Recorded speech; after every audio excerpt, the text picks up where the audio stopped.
that it is viable. Good, thank you. So today we would be discussing an interesting topic about what are the data science career opportunities for data science experts in research area. Let us begin with something. What is the usual impression of a scientist in India, or actually not in India, across the world? So, are they people who are really weird and they consider themselves as special and science research is only for them? It does not come to the society? Or is this field suitable only for male scientists? And many of the attendees might be coming from engineering and technology background, so they don't have any interest or scope in scientific research. These are some of the myths I would like to say, and this is one of the typical cartoon that we always come across when we think as a scientist. But these are the mythbusters. Do you see any of this myth coming true by looking at these ladies? No, I'm sure definitely not. Because these are the scientists who have developed many scientific methodologies, and their research has been always an important milestone in their field, as well as it has been always an important scientific discovery for the society. Uh, right from last 100 years to up to the recent success by ISRO, we see that these are all the women scientists from India who have contributed a lot in the field of science and technology and its application for society. And I'm happy to tell you that many of these names are from Maharashtra. Science and technology are two wheels of development. That is a sentence we always think and we always hear. They always go hand in hand. Scientific research is highly benefiting from technology, and never before it was the case that there has been an availability of supercomputing powers, high storage devices, and many of the beautiful evolving tools and technologies coming from technological side, and science is getting benefited out of it, as well as the scientific research is again feeding back many new scientific discoveries to technological field whose applications always benefit the society. Here are some examples where industry experts, scientists, and technocrats are working together hand in hand.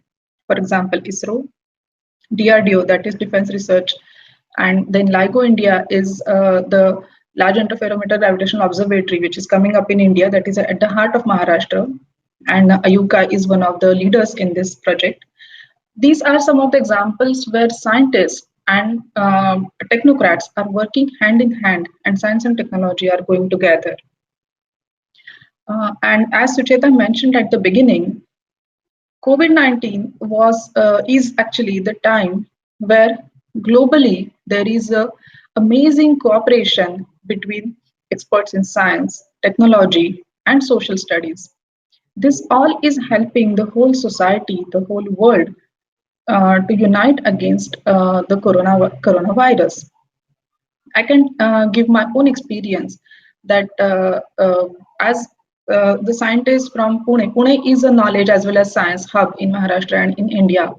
There are many research and educational institutes in Pune. These institutes came together. We formed a group of researchers, and we joined hands with social scientists as well as administrators of Pune city and other bodies to design the mechanisms to fight against corona. And as Sucheta mentioned, every night was a fight for us. Every late night data would come. We would be analyzing it and submitting it to the authorities, to the administrative bodies, so that quickly actions could be taken. Lot of such work has been going on in many cities across the world, and this is one of the important examples how science, technology, and social studies, as well as the decision bodies, can come together for global cause. So amazing computing frameworks, increasing storage capacities, evolving tools and technologies which are actually evolving at a very fast pace. in data science are taking center stage in scientific data processing. These are the broad domains where data science is now applied in scientific research.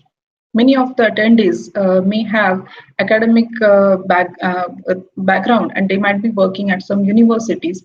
Many of the attendees might be students and might be wondering that if I come from an engineering background, then scientific research may not be for me.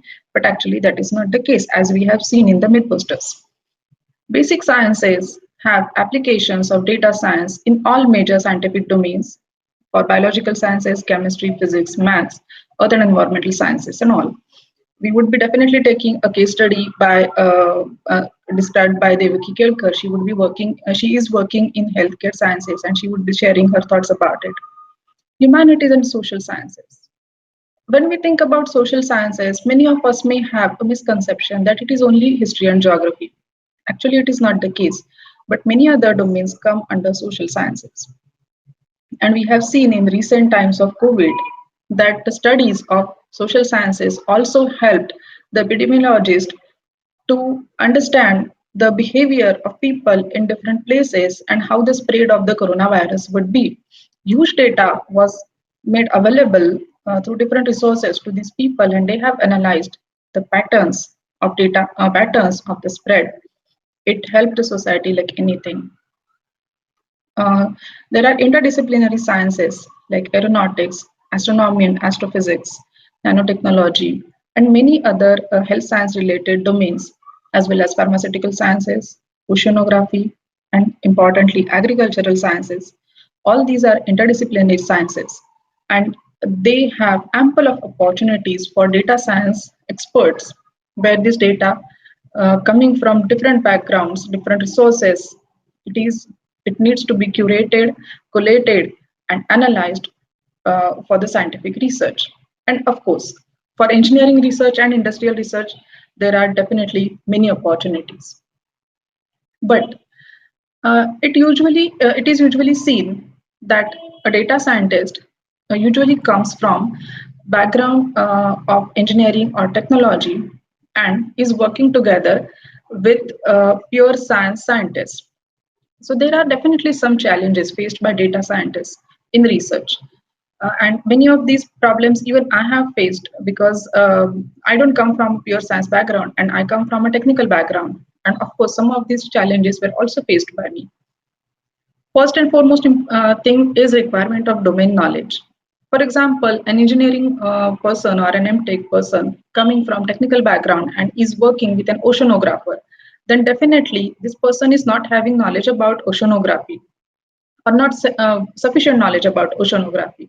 In that case, initial training or induction programs are usually conducted by the institutes or organizations so that domain knowledge would be at least basic level of domain knowledge would be given to the data scientist. Sometimes it is also seen that data scientists may not be familiar with the research methodology. Research institutes or research institutes by mean not only the government research institutes but also private R&D labs have specific research methodologies. So those are also to be learned in initial phases. Then the challenge of working with diverse groups. Today, research is not just isolated in one institute or one R&D lab, but research is many actually science groups and research groups coming from diverse backgrounds as well as diverse countries or so. They come together to contribute to a particular research problem. In this case, the methods of capturing data, storing data, and handling that data might be different for these different groups, and working with such diverse groups might be a challenge for data scientists. And of course, there are different policies about scientific data sharing in different countries. Broadly, these problems can be categorized into three types. Computational problems, where data sets are huge and they are not easy to understand in first phases, and those are to be related, those are to be interlinked with each other, and complex metadata is there to understand the data itself. So these are computational problems. There are some statistical problems that the databases are from diverse fields, but there are interrelations between the variables. The data itself is high dimensional, and sometimes to take it for computation, there is obviously some approximation done, but that approximation uh, um, gets actually multiplicated while working because of the mathematical models that we use. And then there is over approximation of the data, which obviously hampers the modeling and the outcome of that. And there are theoretical problems. For example, the models themselves are ill specified, or the data has many important discrepancies, and data is not communicated properly. There is misinformation. And then finally, it may all hamper in meeting the actual goals which are set for that research problem. There are some important differences working on research projects and non-research projects. But I have another suggestion which I'll tell you at the end of this slide. It is often seen that research projects have uncertain outcome. For example, if I'm working for some client-based project and developing some product, then I know that at the end of my project, my team would be developing such and such product. But if I'm working with a research group, then uh, such very well-defined goal may not be the certain outcome. There might be something different which is coming out of the research, and some methods might to be reiterated. Time restrictions. Uh, it is seen that the all over the world that the public universities or institutes have time restrictions, but those are you can say those are not as harsh as time restrictions by the private organizations. And definitely there is uncertainty of results. It may happen that there is a huge failure in a research project, and then the whole research team has to reiterate so many things. So many things are to be started from scratch again, to change the methodology to analyze the data, or even to collect the data, or the models which we are using on the data. So reiterations are is a part of the research methodology itself. The main focus is research projects are designed to gain knowledge about a specific area, and usually they are not designed towards building a product to solve a particular problem. And that's why impact of research work is mostly observed in long run. When that research goes to when that research is converted into technique, and then to technology, and then to applications which are based upon that, which are taken to the market or to the society, then that impact can be seen. So broadly, you can say that in research work, usually you pick up your own problem to solve. In non-research project, usually there is a problem which is already most of the times defined for you, and then you pick, then that problem is given to you to solve. So here are some responsibilities, major responsibilities for data scientists in research. You can see that many of these responsibilities are similar to the responsibilities given to a data scientist in non-research area as well. Because being data scientists, there are certain responsibilities which are common, but the application of them into research area may need some extra skills. Identifying research project data requirements and translate them to technical requirements. In parallel, you can say that in non-research or industry-based projects, it is to understand the requirements by the client and then convert to technical requirements. Here, it is identify research project requirements and convert them into technical requirements. Then devise the mechanisms to capture and store that scientific data, considering all the policies by that country for scientific data sharing and all, or the organization. Then designing data modeling processes to create algorithms and predictive models. This is obviously common in research as well as non-research areas. This is something very important, coordinate data flow between various stakeholders and various research units. As we discussed that one research project might have contributors coming from different research units, from different research bodies, government, non-government, various countries. So coordinate this data flow between these units is really a challenging responsibility. Uh, Identify deliverables at each step and design processes accordingly. Every time the deliverables may not be uh, tangible or may not be even intangible. So identify those at each step is very important responsibility. And then if a data scientist is leading a team of data science experts, then oversee the development of effective systems based upon data science to record, understand, and analyze the research data output. Many times it happens that the research data output is uh, not exactly what we started the project with. Then come the part of reiteration.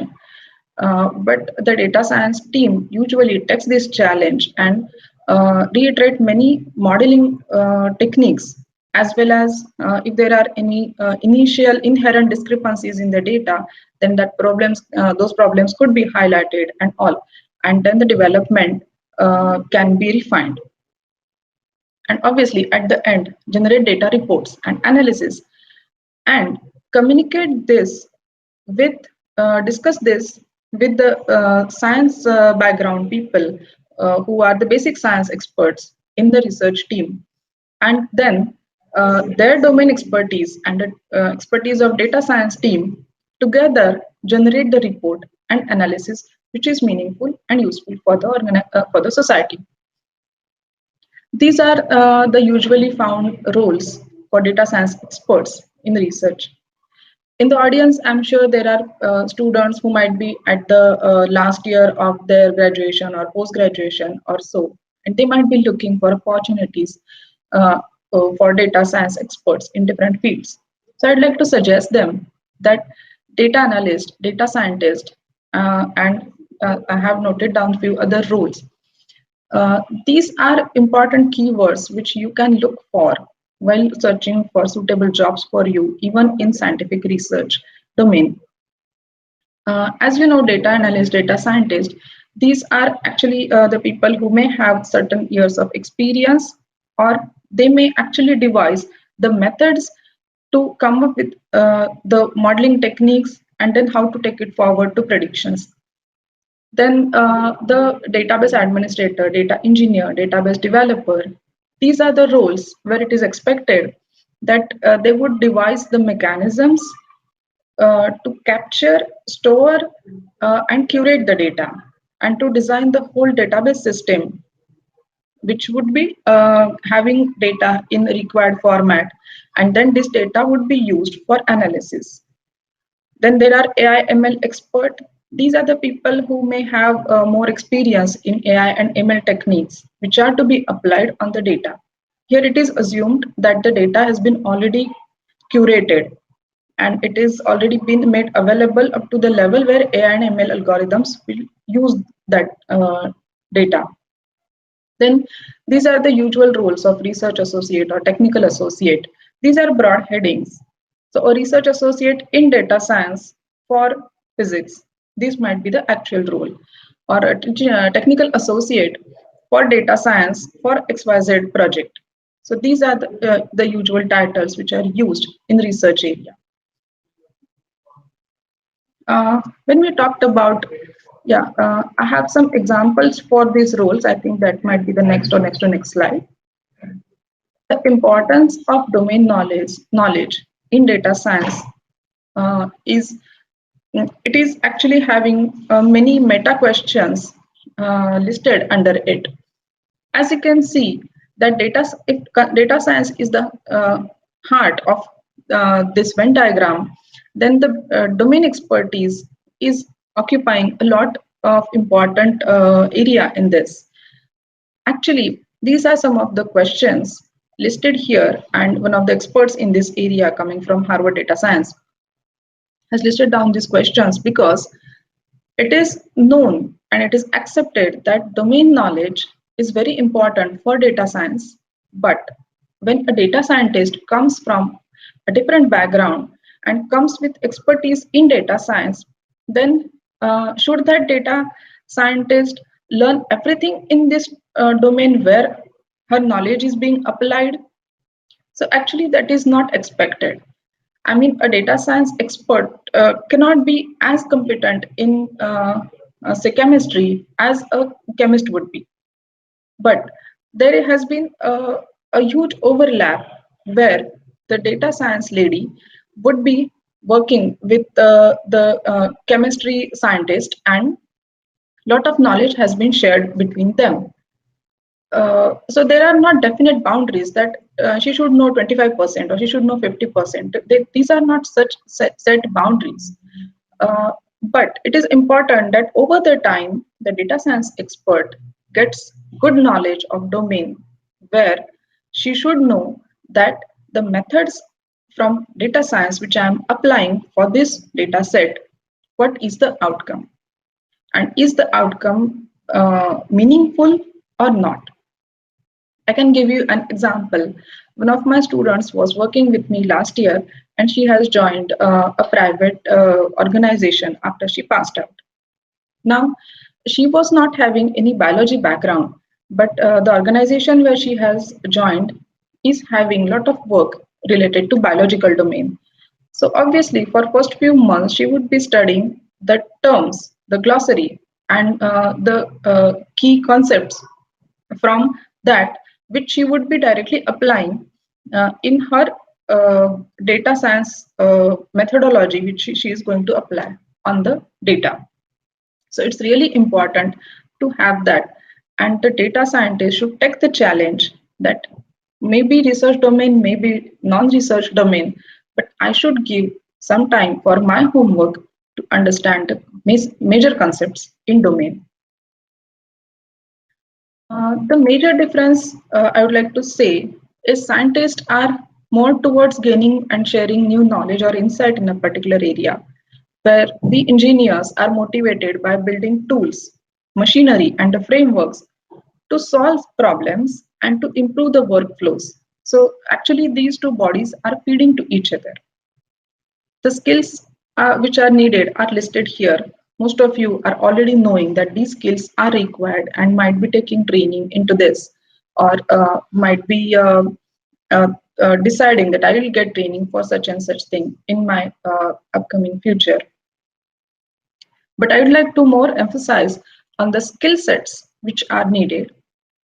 Understanding of domain we talked about. Then comes statistical thinking. Just ponder over this word, statistical thinking, what it might be. It is actually when I see a problem, when a scientist, say working in physics, is discussing her problem with me, then what kind of data she would be having, or she is deciding to capture, then what might be the statistical methodologies which I can use to help her to bring meaningful insights from the data. And then comes the computational thinking, which is again a broader umbrella. I would like to suggest all my friends here that try to read something about computational thinking. There are very good articles, blogs, and books available about computational thinking. Actually, computational thinking is not just a concept, but it is actually a mindset. When and the people who are coming from, say, engineering or technology domain can very well understand and practice computational thinking in their future. When there is a problem, what might be the computational steps to solve this problem? What might be the computation needed? What might be the algorithms which I can design with my team to solve these problems? And then accordingly, you design the whole ecosystem. That is computational thinking. Analysis of requirements, I mean the scientific research requirements, strong data science fundamentals, it's obvious. Then developing meaningful insights and communicate them effectively so that the scientific research would come up with proper insights. Understanding the product management methodologies. This I have included from my own experience, because today Industry and academia both are having a good overlap, and this overlap will go on increasing. Understanding of product management methodologies will help a data scientist when she goes up into the ladder. It will help her to understand that finally what type of database or a modeling method or a complete software package or methods which I am going to design with the help of my technical skills. Finally, it is a product, and this product is being used along with the scientific research. So I should know what are the product management methodologies. And there is an upcoming branch, scientific project management. Till now, we have heard about project management in industrial area, but there is this upcoming branch of scientific project management, and it is a buzzword. And data scientists should also know how scientific project is managed so that she or he can contribute in a better way with her technical skills. If you think about tools and technologies, then there are many tools and technologies. I don't want to scare my friends here by showing so many icons and logos, but broadly categorizing them into different areas. And obviously, it is not expected that everyone should master everything. That's not expected, as well as it is not possible. But these are some of the tools and technologies which would be helpful for you when you work in specific domains. So obviously, probably only three of these, a combination of good three of this might be sufficient for a particular domain, and not the other 50 might be useful for you in this particular domain. But at least we should know that what kind of tools and technologies exist and how they can be broadly categorized. Some of them obviously may lie in more than one or two domains. One of the interesting section here is business intelligence. Though the word is business intelligence, and we may misinterpret that it is only related to business, but that is not the case. Because, for example, if we take Tableau, it's a beautiful tool to not only analyze but to come up with beautiful, intelligent insights. It is definitely useful for me if I'm working on COVID data, or if I'm having a huge data and I'm devising and designing mechanisms to analyze that data and sharing it across countries, then I may go with AWS. And many such combinations are possible. So this is an overview that some combination out of these might be useful for you, depending upon your domain and background. Probably now this would be one of the interesting topics for the early career seekers in the audience. What are the types of organizations which have data science careers in research domain? First thing always comes to our mind is government research laboratories. So public and private research institutes, then higher education institutes. Various government agencies, like even including our Niti Aayog, or in COVID times, we have seen that our departments and wings related to healthcare were recruiting data scientists to analyze, understand, and use this data. Finance, planning, environmental awareness, mitigation, and designing policies for them. Then urban planning, urban transportation, resource management in various domains. So not only government, but also private wings working in many such areas are having openings for data science and data scientists. Trade associations, think tanks, R&D labs of various industries. For example, recently I was talking to a person who is working with R&D lab of Airbus. So he is working as a data scientist, data science, data research scientist in that, and they are using modeling and simulation methodologies for aeronautical engineering in this R&D lab. Pharmaceutical companies. Probably I don't need to tell you that how pharmaceutical companies are growing, as well as they are having multidisciplinary domains, multidisciplinary openings where data scientists can apply. Economics research institutes. Economics is this field has a lot of research, and not only in India but outside also. Most of the economic research institutes are part of planning as well as helping many other wings where data science research is applied. Social studies and policy studies institutes and agencies. So social studies is not just about history and geography, but it is about uh, how the society in all behaves and responds to various policies. Then various NGOs, semi-government bodies, and industrial design centers. As I told you, I would be showing some examples of data scientist openings for research. So here are some examples. You can see that these examples come from various domains, right from World Bank to private research laboratories, to government research laboratories, to semi-government research institutes. There are openings at different for different roles with different responsibilities for data science experts. Depending upon the domain, they have various experience levels or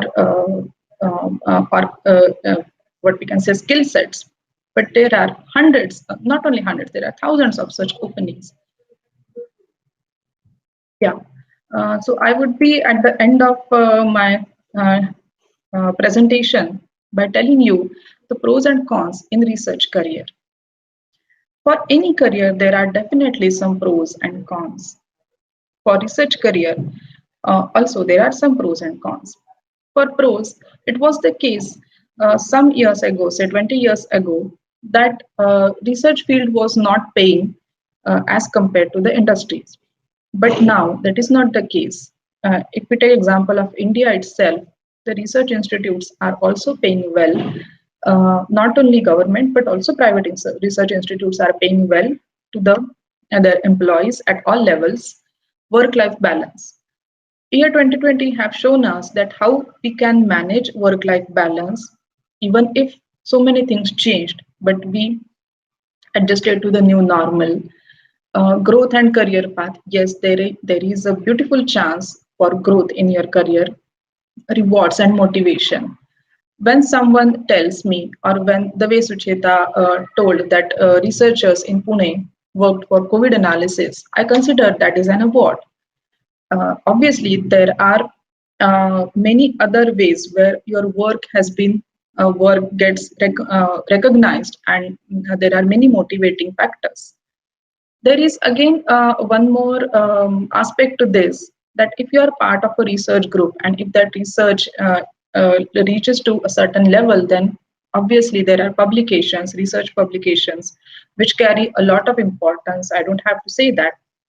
Then the products may get patented and then finally may get to industry to actually bringing out products, and which is quite a reward. There is flexibility.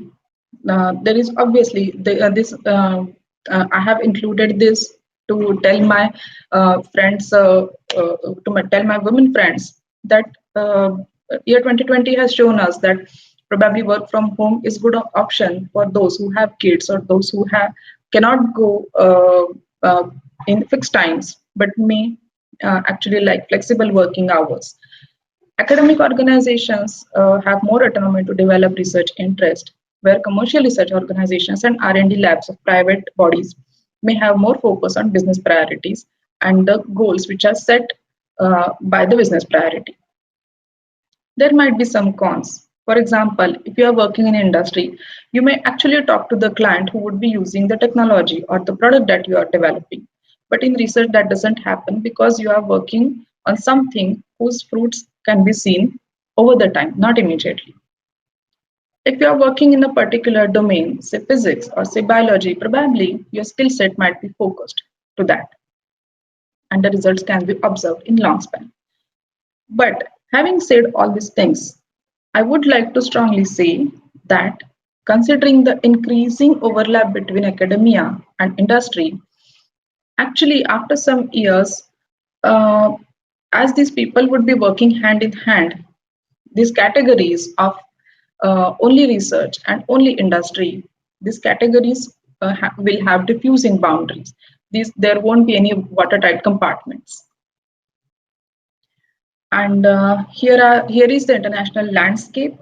While talking to the audience at the beginning of this event, someone said that I'm a student of such and such domain and would like to know what might be the other higher education opportunities. So here are some examples. I have particularly not included many names of many universities because these programs exist in more than one universities in India as well as across the world. And they are beautiful examples of how data science applications can be interdisciplinary. For example, few years ago, could you think that there might be something called as Master of Data Science for Public Policy or computation and cognition, or say communication data science? Few years ago, these master programs did not even exist, and then but now there are, and they are increasing. Many times people ask me that in India, if I want to I'm working and I want to do something in business analytics, what is the best program? This is a very frequently asked question. So I have included this program, the postgraduate diploma in business analytics, and it is one of the best programs offered in India. It is offered by IIM Kolkata, Kharagpur, and India Statistical Institute, ISI. And this is recently added by Chennai Mathematical Institute. Recently means not very recently, but it is again one of the very prestigious program, MSc in Data Science, by Chennai Research Institute. So these are some examples, as well as for those who have already joined their career, there are many management research programs which have interdisciplinary data science programs, as well as those who want to pursue learning and want to go for even higher education. There are liberal arts universities. One of the attendees, she is my friend, and she is part of a liberal arts university. And there are many programs offered by liberal arts universities where one can take major in data science and minor in some other science program to have domain knowledge as well as data science knowledge. Industry academia joint programs and business analytics labs run by private bodies. This is a different field of science communication and data science which is upcoming. Science communication was not at the center stage of scientific research till few years ago, but now it is gaining momentum, and there are various ways through which data scientists are helping science field actually to communicate scientific data in more meaningful way and a more appealing way. Data storytelling, effective science documentaries, videos, and all. This is just one example, which is an infographic developed by Our World in Data. I have taken example from my own domain, that is of climate science, and easily it can be seen that it shows everything in a very beautiful manner, and this infographic is made by a data science expert who is working in the area of environmental sciences. So in fact, many of the infographics, visualizations, scientific simulations are developed by data science experts for science communication.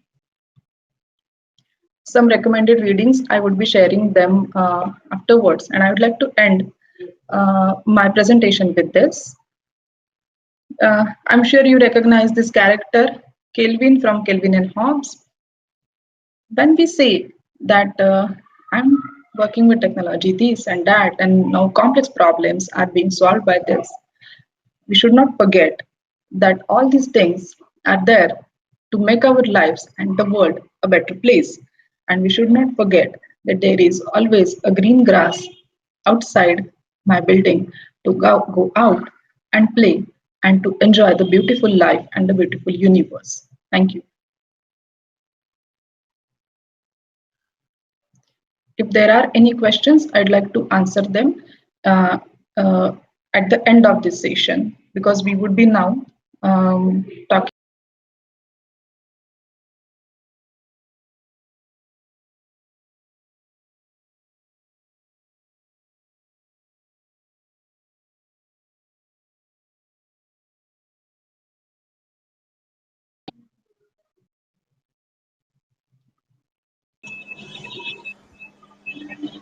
Yeah. Uh, Thank you, everyone. Now let us talk to Dr. Devaki Kaikai. She has already introduced herself, and now she would be telling us more about data science in translational research. So over to you, Devaki.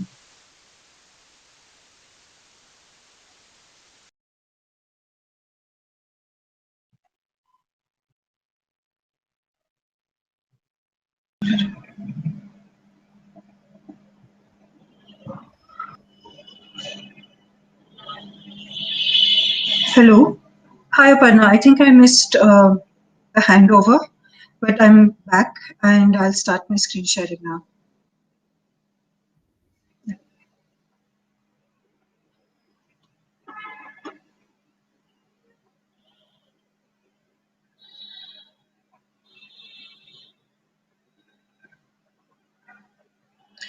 Okay. So, good evening again, everybody. I'm going to be going a bit back to basics and talking about building a translational breast cancer cohort. So, as I mentioned before, I work at Prashanti Cancer Care Mission. We run a breast cancer clinic called Orchids Breast Health, which is spearheaded by our breast surgeon, Dr. Kopitar.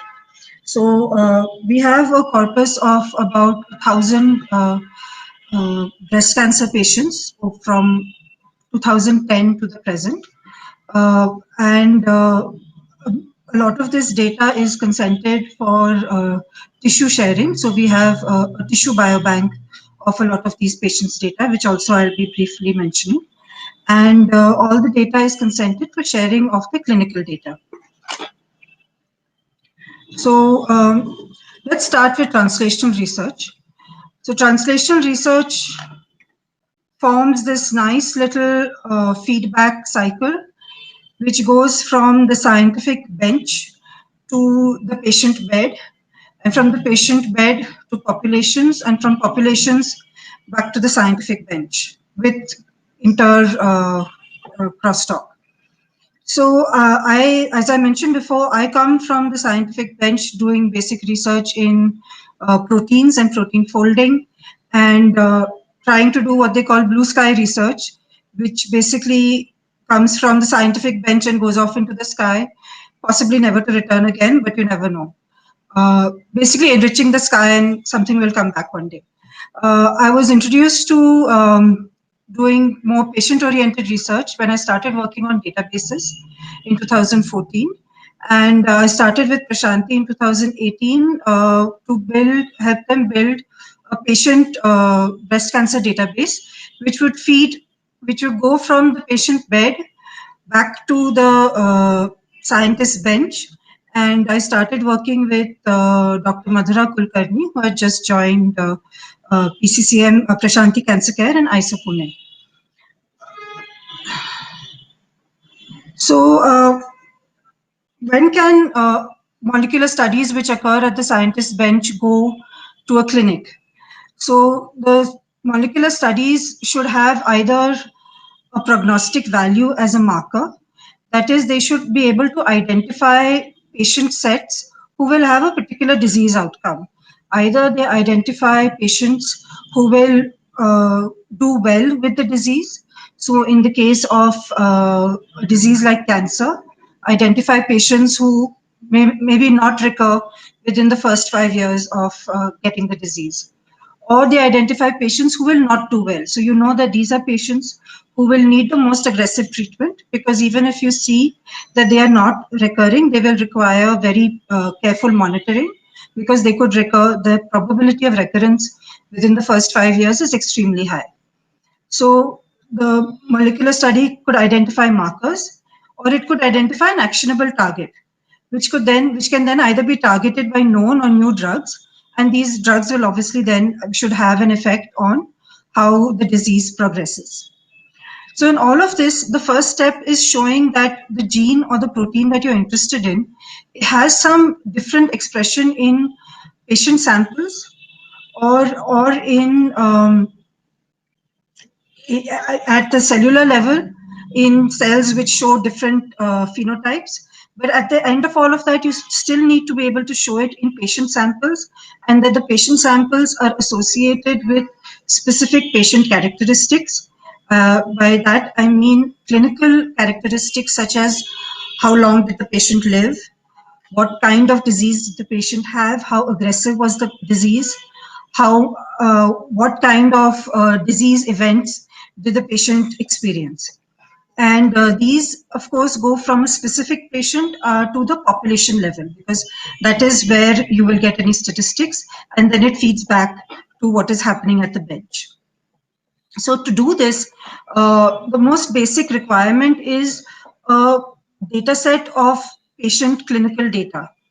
And this patient clinical data should be robust. So it should have clean relationships between data. It has to be of a large data set as possible, and should cover a variety of scenarios in the disease that you're interested in. So the disease that I'll be talking about today is breast cancer. So breast cancer, this is a sort of section of the breast with the lobules and the ducts which all converge at the nipple.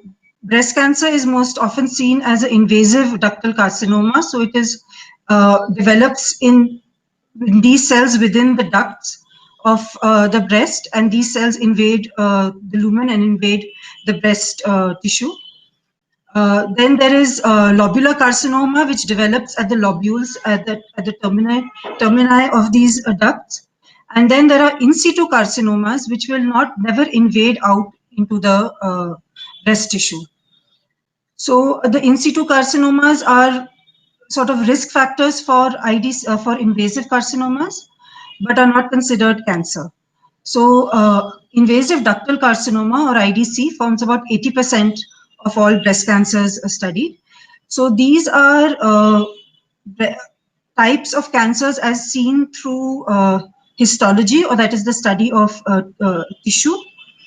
When looked at the molecular level, breast cancers are identified by the expression of 3 proteins: estrogen and progesterone receptors, and the human epidermal growth factor receptor, HER2. So most often breast cancers will express ER or PR and are called as ER/PR positive breast cancers. Then there will be about a 15 to 20% subset of proteins which will have a high expression of HER2. These are HER2 positive cancers. And the last is a section of breast cancers that do not express any of these 3 markers. So these are called the triple negative breast cancers. ER and PR breast cancers have now targeted therapies by therapies that will regulate the function of the regulate the levels of estrogen, progesterone, or aromatase inhibitors, and proteins, drugs like tamoxifen. HER2 has antibody regulated antibody therapy in the form of Herceptin, which is antibody to the HER2 protein and specifically targets HER2 expressing cells for destruction. However, TNBC does not have any targeted therapy, and for TNBC you need to use strong chemotherapy, and this not only does it not have a targeted therapy, but TNBCs are also very highly aggressive, more aggressive than ER, PR, and HER2, more prone to recurrence within the first 5 years, and more often seen in a younger population. So this is just to sort of summarizes this. So ER, PR, HER2, and antibody called Ki67 are the molecular markers which are currently in use in the clinic in clinics all over the world. ER, PR, HER2 are used for basic characterization of the breast cancer, whereas Ki67 is used to sort of has some prognostic value in ER positive cancers. Then there are more experimental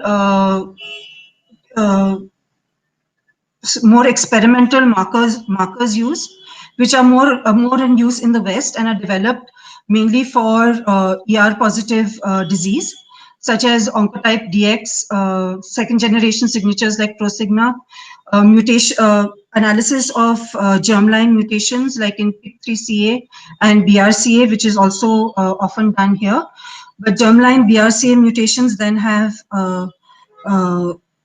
drug implications on what drugs should be best used for the management of that disease. So in India, we mostly use only the three ER, PR, HER2 to characterize the breast cancer, pathology to characterize the type of breast cancer, IDCs or in situ cancers, and Ki67 for some prognostic indication of ER positive cancers. Sorry. So this is what breast cancer in India looks like, and why it's a really important thing to study. So in 2012 itself, breast cancer was the highest, largest sort of body of cancer in India, the last organ with the largest number of cancers in India. In 2018, it is predicted that 14% of all cancers in India, in both males and females, will be breast cancer. And as I mentioned before, triple negative cancer is a very aggressive type of cancer. And when we look at population studies from the West, if you look at this SEER data, which is from the US, which is 75% Caucasian white individuals, TNBCs form only about 10% of the whole data set. If you look very close to home at the data from the Prashanti Cancer Care Mission, we have looked at nearly 800 IDC cases. We find that 23% are TNBCs. And a larger meta-analysis of 20,000 Indian patient breast cancer data has shown that there is about 27% of breast cancers in India are TNBCs. So TNBCs and their treatment is something of active concern because, as I mentioned, there is no specific target for TNBC therapy.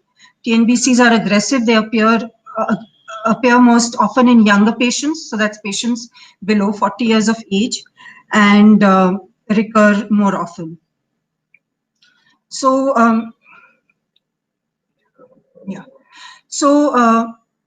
there are some very well annotated and characterized breast cancer data sets. One of these is the Metabrick data set, which is 2,000 clinically annotated fresh frozen breast cancer specimens. The remarkable thing is that these fresh frozen breast cancer specimens span a time period from 1977 to 2005. And I'm sure that 1977 is a lot longer than a lot of people in our audience have been alive. So since then, tumor banks in the UK and Canada have been storing these samples. Samples were of good enough quality that post 2005 they could be analyzed. The data was well enough annotated, and the patients were followed up with a median clinical follow-up of 14 years. This tumor bank was analyzed by microarray for over 20,000 genes, so gene expression analysis, copy number aberrations, and somatic mutation analysis were done for nearly 2,000 samples. In addition, there is clinical data for another 1,000 samples. And this clinical data includes not only follow-up, but also recurrences and where the cancer recurred, which in a recent paper they have shown is quite important and is dependent upon the way the initial cancer presented.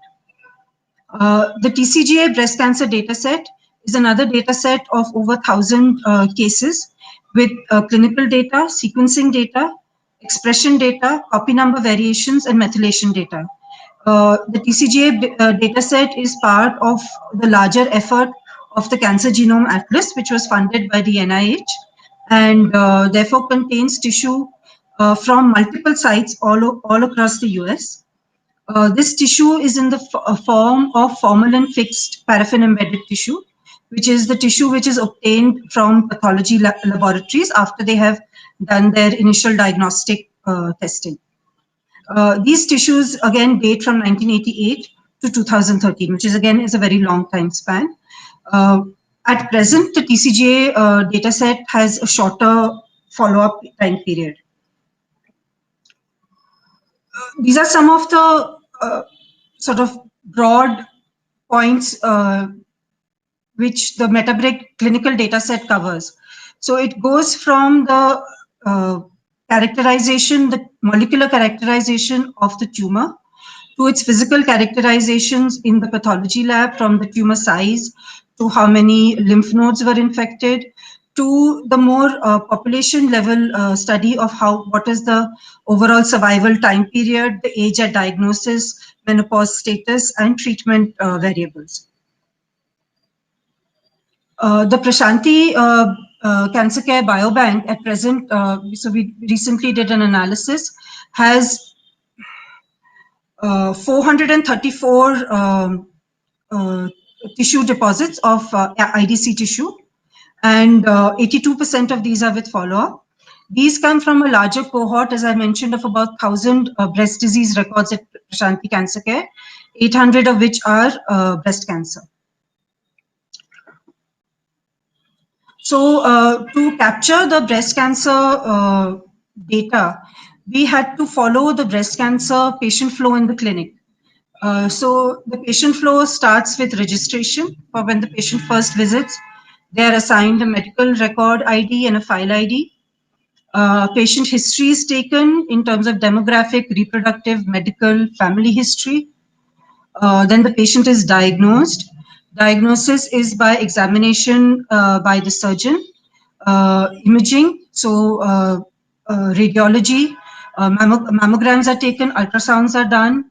The patient may come with MRI or PET scan reports, and these are so the radiology is analyzed by in-house radiologists, and if required, a biopsy is taken. This biopsy is then sent to a pathology lab, and upon receipt of the biopsy report, a treatment plan is devised.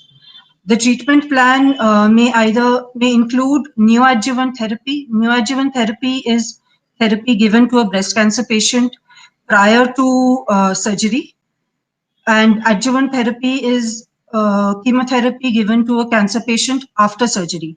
In a solid tumor cancer like breast cancer, surgery is considered the curative treatment. So,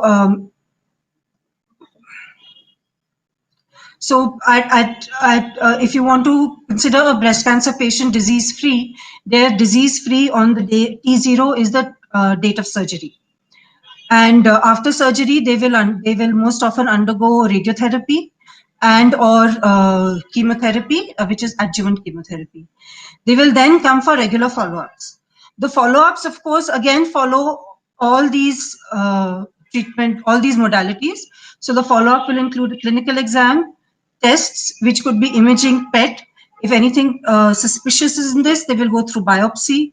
Biopsy will lead to treatment if required, which treatment may again encompass chemotherapy, radiotherapy, surgery, and then we have to follow the patient and monitor their survival. The survival may be disease-free, or they may recur. Upon recurrence, they will again undergo treatment, or they may be deceased. And if they are deceased, we need to know the date of date of death and the cause of death, because occasionally there are deaths may not be due to the disease, but may be due to some other cause. So when we started collecting data at Prashanti, I kind of started from basics.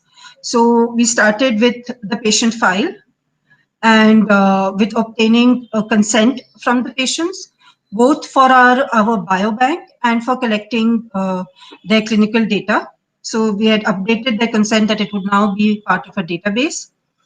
We devised an extensive patient history form to record demographic, reproductive, medical histories. Devised a clinical exam forms to guide our doctors to note down every aspect of their clinical exam, because doctors tend to be in a hurry and note down only what they consider important, which is often very confusing for the non-medical person who is trying to make sense of their data. Then also from the imaging from the radiology reports, which were available electronically. Then our biggest challenge was to obtain surgery data. So Dr. Kopikar at Orchids Breast Health is one of the pioneers in oncoplastic surgery. That is breast cancer surgery, which combines the safety of a cancer surgery with the aesthetic outcome of a plastic surgery. So instead of removing the entire breast by a mastectomy, Dr. Kopikar will always try to do what is called a breast conserving surgery, with different methods of plastic surgery incorporated into that, which could also include the use of silicone implants in a reconstruction surgery. So for Dr. Kopikar's to do research on the clinical aspects of our data, it is essential that we gather information on what is happening in the operating theater. And for this, we devised a form which is sent to Dr. Kopikar's assistant surgeon, who notes down information in the operating theater. And this form is now WhatsApp to us, and we collect the images and then curate the data from this form by images. And finally, we have the follow-up information, which again covers all these forms in perpetuity. And we have excellent trained staff at the clinic who ensure our patients come back for follow-up and ensure that all these forms are covered as the patient goes through the process of treatment and recovery. So keeping in mind this patient flow, we wanted to build a database which would capture all these records and the pathology reports, and also capture mutational analysis, which is done at our genetic clinic for patients who are at high risk of hereditable disease. So patients who are below 40 and have a strong family history of breast cancer. And also imaging analysis, which would be taking place on our FFPE samples from our biobank, and sequencing analysis, which would take place on DNA, RNA extracted from these FFPE samples. So this was kind of the overall structure that we wanted to build.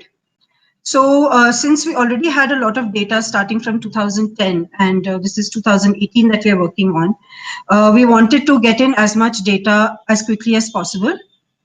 So I built a system in Python, using Python, and all tools that were easily implementable, I have to say. So I built since I had to focus more on the structure of the database and the sort of fine-grained fields that we were picking up. I decided I did not spend time in trying to build a graphical interface and putting all the burden on my data entry people.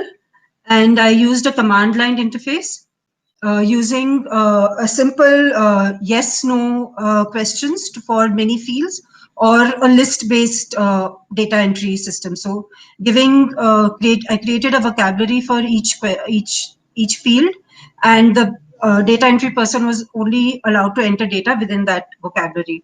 Of course, within a week, the system broke down, and I had to include a field called other in every question where variations could be entered.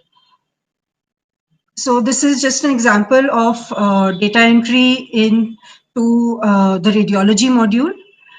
So the BI-RAD is an assessment of the possible malignancy in the radiology imaging. So the BI-RAD can be automatically entered since it is already in specific categories, and which is what has been done here. Option number 9, category 5 has been chosen. And then there is an impression which is given for every radiology report, which sort of summarizes every result. And we have occasionally found that there are results which were maybe not highlighted within the actual report itself, but were considered very important by the radiologist when writing the impression, and were therefore included in the impression. So we then curate the impression as free text, as you will see here. All this data has been curated as vocabulary, whereas the last entry is curated as free text, which we then use to basically verify that all the other data is accurate. We have to the problem that we've often come across while entering data here is that we are entering data from the raw reports for a breast cancer database whose use is not sharply defined. We want to use it for translational research. We want to be able to use it for clinical research. We want to be able to use it for genetic research. We want to be able to use it 10 years down the line for new kinds of omics research. And so we have to, we cannot afford to lose data at the initial phase of making our data electronic. Therefore, we've got this very extensive module where we try not to miss any report. And we always try to include summaries, which are free text, so that we do not lose any important aspect of the data. This is another example of the data. This is the PET scan, which has some sort of curated data in the sense of when we're looking at the breast lesion, we are looking at very specific values where we're looking to see if there is local recurrence of the breast cancer, if the PET report actually mentions breast cancer and its size, and if the PET report tells us anything about the spread of the cancer within the body. But we also want to capture the other data, which is now captured as free text. So, eventually, we built a platform which using Python for data entry of the patient clinical record, the biopsy, radiology, neoadjuvant treatment, surgery, adjuvant treatment, radiation, follow-up. But the pathology reports at the time were still entered in Excel spreadsheets. All of this data has been stored in a SQLite database. This was done because at the initial phases, the structure and even the modules themselves underwent a lot of change, and this I didn't want to do anything where it was, too complex to maintain the data that has already been entered. So I decided, and since we were initially only in the data entry mode, we decided to use a local database, which we would not need a centralized database for data extraction. So these pathology reports, which are in the Excel format, are now, excuse me, this is just to describe some of the fields that we have. So this is the patient information list, which looks at the demographics of the patient. And then there are, so this is obviously a unique entry, but then there are repeating forms such as symptoms, history and medical history, which are then captured for each patient. So this is just an overview of the pathology data. So for each patient, there is a single identifying set of identifiers which identify the location of that patient's tissue within the biobank. However, then the patient can undergo several different pathology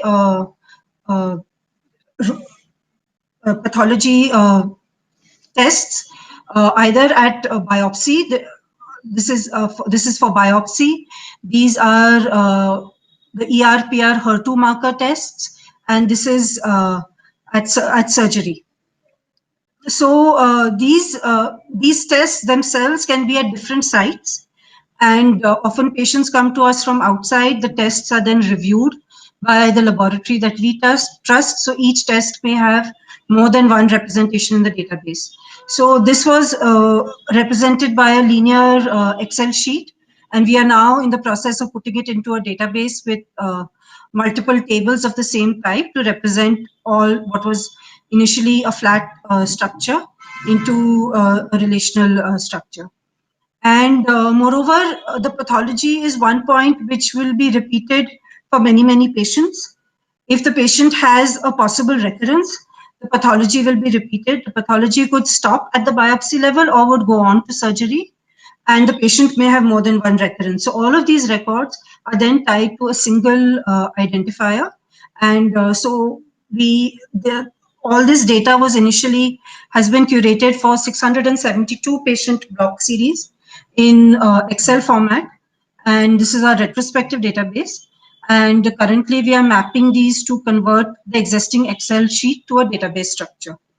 And yeah, so this is just an overview of our data. So we have 774 Prashanti patients, and we did a initial analysis just looking at age in these IHC defined subtypes. And as I mentioned earlier, in this particular set, we had only 20% TNBCs, but these TNBCs also were younger age than HER2s and ERPR. So yeah, so I'll finish here. So I'd like to just acknowledge Dr. Kopikar Lale and Madhura Kulkarni at Prashanti Cancer Care, and Santosh Dikshit, who started the research at Prashanti. These are Smita, Rituja, Rohini, Danish, Shaheen, Nutan, and have been the key data entry sort of cohort. Shweta has recently joined to help me with creating tests and building scripts to convert the FFPE Excel to the Python SQLite database. And Dr. Shashidhara and Pooja at initially ICER and now Ashoka University. Along with ICER Pune, we formed the Center for Translational Cancer Research, and research at Prashanti is funded by Bajaj Auto. So where we are right now is we have 600 patient records entered into the database. We are now at the stage of developing a more advanced user interface, because now we require data extraction processes, a more centralized database. And we'll also be building all the testing tools which were till now done manually by Rituja and Rohini, who spent a large part of the lockdown scanning patient files and working at home, curating data and making sure data relationships were maintained. So thank you all for your attention, and I think we'll have a nice session with Aparna now. Yeah. Thank you, Devki.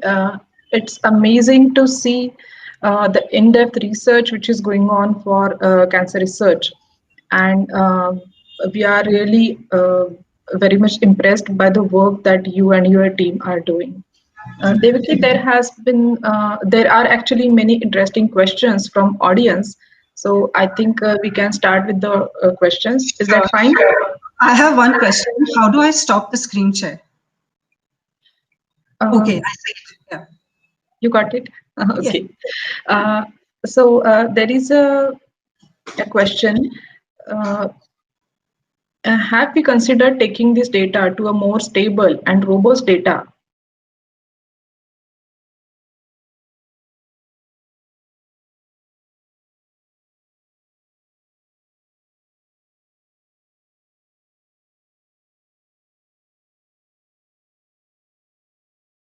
Have trained users, because the data itself was so complicated that till we got it in a structure and in defined we had defined our vocabulary enough we did not want to sort of solidify it into something which would be difficult to change after that, because once you make it user friendly and users get trained into that, it's difficult to train them into something else. Whereas currently our users are mostly the data entry people, the Rituja and Rohini, who have been very well trained and are very good at accessing and entering the data. Yeah. But yes. Thanks. There is one more question about how and where you store these data. I think some part of this question you have already answered during your talk, but still if you'd like to mention something more about it. Yeah. So currently the data is stored in the SQLite database, and it is stored in our Prashanti network. The data is not accessed by anyone outside of Prashanti. We do have our Dr. Madhura and Dr. Mayurika Lahiri at ISER, who have used some of the patient data. So when we send them defined fields and patient de-identified data, so to maintain patient privacy. Yeah. I would like to have some questions for you before we go to a few more questions by the audience. One of the questions that always comes to my mind is what might be the typical data science skill set which is needed if someone would like to join an organization like yours? So I think I don't ever look for somebody to come with skill sets, because skill sets can always be learned. But I always look for if there are people who are curious and excited to learn new things. And so regardless of where they have come from, if they have good foundations in the basics, they are able to very quickly pick up new concepts and ideas. And I've also seen the converse, where people come with fantastic skill sets but are not ready to adapt to any other way of doing things, and it then becomes very difficult to train such people. So I found that even people who may be coming from non-biology backgrounds but are maybe have some technical skills but are open to learning about biology, as you mentioned in your initial presentation, that you have to be open to learning about the domain. You don't need to be an expert, but you need to be able to understand it. I have come across some surprising bioinformaticians who look at me and say, "No, I don't want to know what the protein is all about." That's very challenging. I mean, that's excellent at analysis, excellent at building pipelines, but it's just difficult to work. Sorry. Difficult to work with, when not ready to learn new things. And as you discussed in your initial presentation, that's a very key feature in data science, which is it's something that stands between two sort of giants, right? Like computer science is its own very complex thing. Mathematics is complicated and huge. So is biology. And data science joins them all. So you need to be open to learning about all. You don't need to know everything and everything, but you need to be able to learn every day, I think. That's true. That's true. That's how I view it. Yeah. Devaki, there has been a detailed question by Richa, who is already a researcher at Cornell, and I think she's working in your area. Sure. So I would actually invite Richa to ask her question, because she can translate her question better to you. Richa, can you ask your question by unmuting yourself?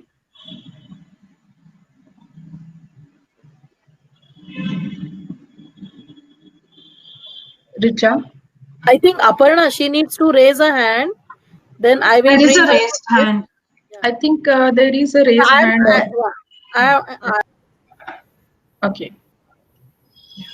Hi. Hi. Thank you for your talk. So I think my question spans both the speakers. I'm a computational biologist, and I work basically like not in biophysics, but rather in knowledge mining of the data. Like basically, if there is an omics profile, we mine using computational tools. And I'm very much interested in the kind of research that is going on. I think at the interface of this database that Dr. Kelkar shared. And here, so my setup is that I'm placed in a medical college or hospital, and it's the site of data collection. And then there are groups who are measuring the biomolecules, and then we, as a group, we are translating that omics profiles into pathomechanisms of the disease. So most of the time it is blue sky, but we hope that from time to time we also get to contribute in a translation way. And so my question is that how widespread this kind of setup is in India. For example, if I want to come back, what I'm constantly looking for is where is such an institute where I can feed my research with the live data coming from patients or from Indian data, and not rely on, the already published TCGA or Metabreak databases like that. So I would be interested in knowing what is my scope if I want to come back to India. Thank you. So Aparna, can I start? Yeah, sure. Please, it's quite your domain. Yeah, so thank you, Richa, for your question. There are a lot of hospitals and institutes like the Tata Memorial sort of whole setup, which do data collection and analysis and blue sky research all at the same place. So I think there is a lot of scope for you, and there are more and more. I think the current mandate by the government is to set up hospitals which are teaching hospitals, in more teaching hospitals, so they will have to be research-based hospitals. I know of such things coming up in Pune itself, and Prashanti is kind of not unique but rare. That we are a breast focused clinic, and yet we are sort of spreading our wings into omics research. So you may not find like this. So the small setups will be rare, but you would see bigger hospitals, even private hospitals. I know Jupiter Hospital in Pune, which runs research sort of programs. And also there is a cancer genome TCGA-like project developing in India, where they will be looking to get cancer tissues from across India. And as I mentioned, like for example, in breast cancer, we have this TNBC issue. And we do have I guess DNA-based information suggesting that, as an ethnicity, we are diverse yet different. And so we do want to, there are genomics projects happening in India. And so related to that is a cancer genomics project, which will throw up a whole host of omics data. So they're looking at doing sequencing, expression data, DNA sequencing, and proteomics. And that's what I know of right now. And so it's still in this beginning phases. So depending on when you're hoping to come back, I'm sure there will be many opportunities around India, whichever area, corner you're interested in going back to. Yeah. Thank you so much. Thank you so much. That's very encouraging. So I actually studied in Pune. So that's why I also joined this group years ago. But this was the only time where I felt, okay, this is something I really want to attend and get to know more about. Thank you so much. Most welcome. I'd like to just add on what Devki said, that this genomics project in India has been recently started, and there is a lot of scope for people like you who are already familiar with this domain and already have done some work. So you may try to search more in this area, and there might be definitely good opportunities for you. There are some questions for me as well. One of them is, does ICER hire senior people from technical background on contract basis for specific data science projects? Though this question is very much targeted towards the institute where I work, I'd like to tell the audience that not only ICER, but most of the research institutes hire people on contract basis who are coming from technical background for data science projects, because now in India there are more and more institutes who have a center for data science, or at least interdisciplinary programs for data science, under which there are many projects which are running. So those who want to look for such opportunities, they definitely have a lot of scope, and not only ICER but also at other research institutes. Only thing is, many times those who are freshers or those who are newcomers into this area, they don't know what exactly to find. So as I have suggested in my presentation, the roles might be sometimes named as research associate in data science or simply research associate, and people are working in data science projects in different science disciplines. So this is how, if they look for opportunities on particular opportunity pages on particular research institutes, they will definitely find what type of data science projects are going on there, and the researchers would definitely need people coming from data science background. And there is there is also one question that hiring people in various domains require prior experience. So what might be the which might be the organizations which may give break to freshers? Actually, if we simply go to the information providing portals, then it's not the case that data science jobs are only for experienced people. But there are a lot of jobs for freshers as well. And to my friends who are actually freshers and looking for data science jobs here, I would like to suggest them that if you would like to have a flavor of application of data science into different domains, it's a good way to start with an internship. There are good platforms. Through WITS platform, I actually may not be able to say you the names of particular platforms who are available for internship profiles. But there are many platforms who keep on posting internship opportunities for freshers, as well as students who are in their final year or third year of engineering or any other graduation or post-graduation.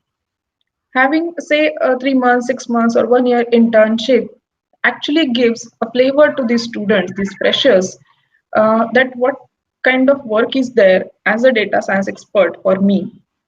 So they get flavor of data science application as well as a flavor of their work, their application into particular domains. So for freshers, if they find that directly I'm a little bit scared about jumping into a job, doing internship is a good opportunity. And nevertheless, there are many actually opportunities for freshers. Only thing is, in that case, as Devaki mentioned in her answer to one of the questions, the motivation to learn and the curiosity is important. The technical skill sets, if you are not very strong as you are a fresher, but you can always get mastery over that eventually. What is important is to have a curious mind, a readiness for hard work, and ability, and your willingness to learn new things. Devaki, would you like to add something over this? No, your answer was excellent. Yeah. I think we are almost at the end of our session. We would stop the Q&A by taking one of the important questions. That there are many women who need to take a break from their career, and because of certain reasons, and they want to restart or relaunch their career. So, what might be the re-entry programs or chances for them to enter their career again? So, Devaki, would you like to add something on this? Yeah, so I'd just like to let everybody know that taking a career break may not always be because of marriage and children. There are many things that happen in life which sometimes you need to take a break. And being a woman researcher, there are inherent challenges which we often fail to recognize and which sort of build up as you go through your career. And so if you do have the sort of opportunity to and need to take a break, I think it's uh, I think the system also recognizes that to some extent. Most academic programs, whether they are grants or even PhD entry level exams, have a 5-year relaxation for women. And I have to say, as a very sort of committed PhD student and postdoctoral researcher, I thought these were only for women who were not able to handle it. But life has taught me otherwise. So one can take a break, uh, and it's an unfortunate social phenomena that the pressures that women face in the workplace and in the family are different from what men face, and so I think our goals will also be a little different. Uh, so that's not a bad thing. It could be. There's always a diversity in that, and we should be ready to accept that. And as I mentioned, the system does allow for there are specific grants from DBT and DST for women who are coming back after a break, and they do not specify why you took a break, but just ask how long and what was the reason, kind of thing. And they then provide you with salary for 2 to 3 years and a small starting grant to start your research again. And this is, of course, an academic research. I would not be able to speak to industry opportunities. Aparna will, I'm sure, be able to add more in that field. Yeah. Yeah. I would like to add something on this. These re-entry programs by Department of Science and Technology and Department of Biotechnology are very beneficial, and I have seen a few friends who have taken benefit from it and they have started their career. And it's really good and definitely good programs.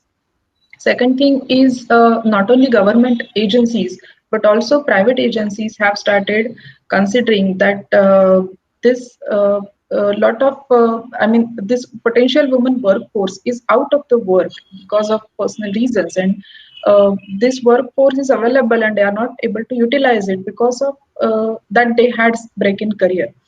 But many private organizations understood this issue and they have also started the re-entry programs. One of them recently I came to know about is ThoughtWorks.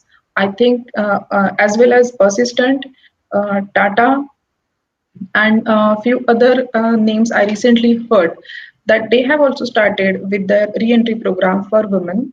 Probably Sucheta might be the right person to tell about some recently launched re-entry program in private organizations.